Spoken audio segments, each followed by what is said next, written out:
राधे राधे, जय श्री कृष्णा। आप सभी का अमृत कथा कहानी चैनल में स्वागत है। महर्षि कश्यप ने राजा दक्ष प्रजापति की 17 पुत्रियों से विवाह किया, लेकिन महर्षि को अपनी सभी पत्नियों में से कद्रु और विनता सबसे ज्यादा प्रिय थी। फिर कुछ वर्षों बाद एक दिन महर्षि ने खुश होकर अपनी दोनों प्रिय पत्नियों से उनसे कोई भी एक वर मांगने को कहा। कद्रु ने महर्षि से 1000 पराक्रमी सर्पों की माता बनने का वर मांग लिया, तो विनता ने कद्रु से आपसी मतभेद होने के कारण उनसे विपरीत जाकर महर्षि से एक ऐसे पुत्र की कामना की जो कद्रु के सभी पुत्रों का नाश कर सके। फिर महर्षि के वरदान के कुछ वर्षों बाद कद्रु ने 1000 अंडे दिए और फिर बाद में कद्रु सभी महाबली सर्पों की माता बनी, जिनमें प्रमुख रूप से शेषनाग, वासुकी समेत काले नाग भी था। और वहीं विनता ने महाबलशाली गरुड़ को जन्म दिया। इसके बाद कुछ वर्षों में सभी बलशाली सर्प समय के अनुसार सभी सर्प बड़े हुए और सिद्धियां प्राप्त करने के लिए अपने अपने रास्ते चले गए। जैसे कि शेषनाग सिद्धियां प्राप्त करने के बाद भगवान विष्णु के महान सेवक बन गए, और वहीं वासुकी महादेव के सेवक बन गए। और वहीं सबसे अलग कालिया नाग ने कुछ ही वर्षों में अपने विष को और भी ज्यादा विनाशकारी बना लिया और कई महासापों को युद्ध में हराकर कई विवाह भी कर लिए और रमनद्वीप का राजा बन बैठा। और इसके बाद वहीं गरुड़ ने अपने दम पर सबसे बड़ी सिद्धि हासिल की और भगवान विष्णु के वाहन बन बैठे, और फिर अपनी माता विनता के कहने पर निकल पड़े तमाम नागों का विनाश करने के लिए। जिसके बाद कुछ ही वर्षों के अंदर गरुड़ ने शेष नाग को छोड़कर कद्रु के तमाम सर्प यानी के नाग पुत्रों को ढूंढ ढूंढ कर समाप्त करना शुरू कर दिया। और एक दिन गरुड़ कालिया नाग को ढूंढते हुए रमनद्वीप भी पहुंच गए, और फिर उन दोनों में युद्ध प्रारंभ हो गया, जिसमें कालिया नाग की बहुत बुरी हार हुई और वह अपनी पत्नियों समेत मौका पाते ही रमनद्वीप से पलायन कर गया। और वह भागकर वृंदावन की यमुना नदी में आ बसा, क्योंकि यमुना नदी उसके लिए सुरक्षित स्थान था।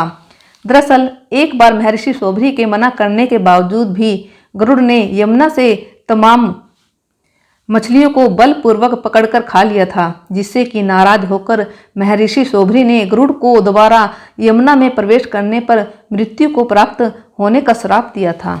और यह बात कालिया नाग भली भांति जानता था। उसके बाद से ही कालिया नाग वृंदावन की यमुना नदी में राज करने लगा, और समय बीतने के साथ साथ वह क्रूर भी बनता गया। नदी के पास भटकने वाले जीवों को वह कच्चा चबा जाया करता था, और उसने अब तक अनगिनत मनुष्य और अन्य जीवों को क्रूर तरीके से मौत के घाट उतारने का सिलसिला यूं ही जारी रखा। साथ ही उसने यमुना के जल को भी जहरीला बना दिया था, जिसे पीने के बाद जीवों की मृत्यु हो जाया करती थी। फिर वो समय आ ही गया जब भगवान विष्णु ने धरती पर श्री कृष्ण के रूप में अपना 8वां अवतार लिया।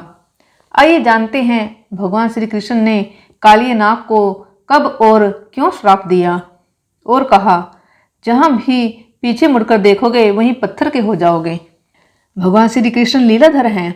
उनकी बाल लीलाएं तो और भी रोचक और आश्चर्यजनक हैं। उनकी बाल लीलाएं हमेशा से ही भक्तों को मोहित करती रही हैं।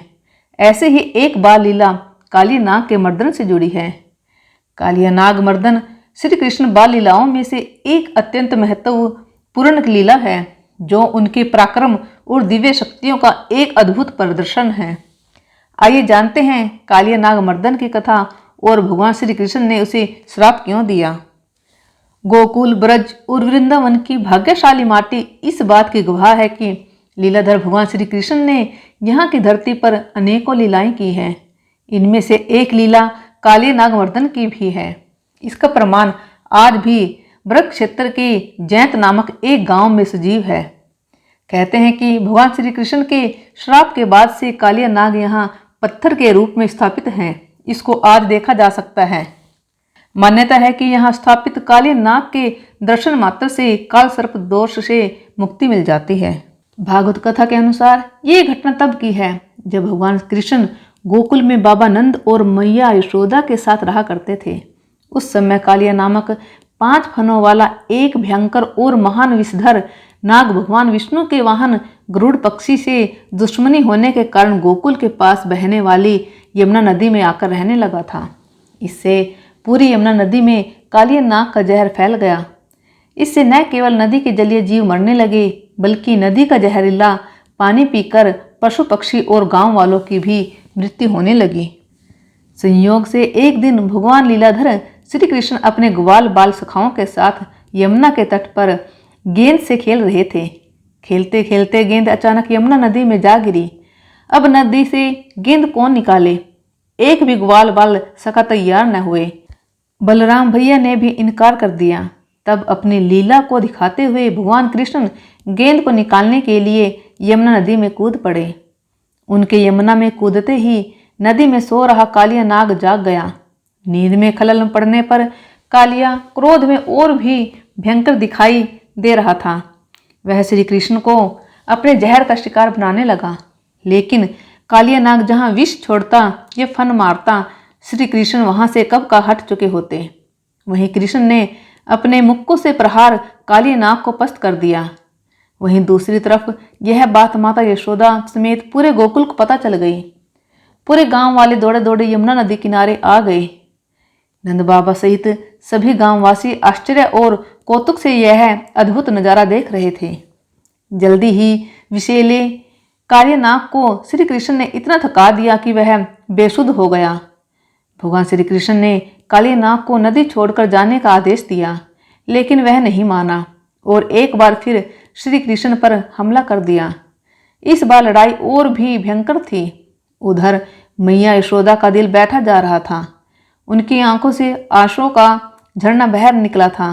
काफी देर तक भगवान कृष्ण और कालिया नाग की जोरदार लड़ाई होती रही। कुछ समय बाद कालिया नाग हार गया। तब भगवान कृष्ण ने कालिया नाग के 5 फनों को नाथ दिया और उस पर बांसुरी बजाकर नृत्य करने लगे और उसे अपने वश में कर लिया। कालिया नाग को नाथने के बाद नाग की पत्नियों ने श्री कृष्ण से विनती की कि वे उनके पति को माफ कर दें। तब भगवान कृष्ण ने कालिया नाग को क्षमा कर दिया, लेकिन यमुना नदी से बाहर निकलते ही कालिया नाग वहां से भागने लगा। भगवान कृष्ण ने उसे रुकने के लिए कहा, लेकिन वह नहीं रुका। श्री कृष्ण जानते थे कालिया नाग एक महान विषैला सांप है। वह जहां भी जाएगा वह मनुष्य और जीवों के लिए काल ही सिद्ध होगा। इसलिए श्री कृष्ण ने कालिया नाग को श्राप दिया, ओ कालिया, यदि भागने के दौरान जहां भी पीछे मुड़कर देखोगे वहीं पत्थर के हो जाओगे। कहते हैं कि वृंदावन से लगभग 5 किलोमीटर दूर जैंत गांव में ही कालिया नाग ने पीछे मुड़कर देखा और पत्थर का हो गया।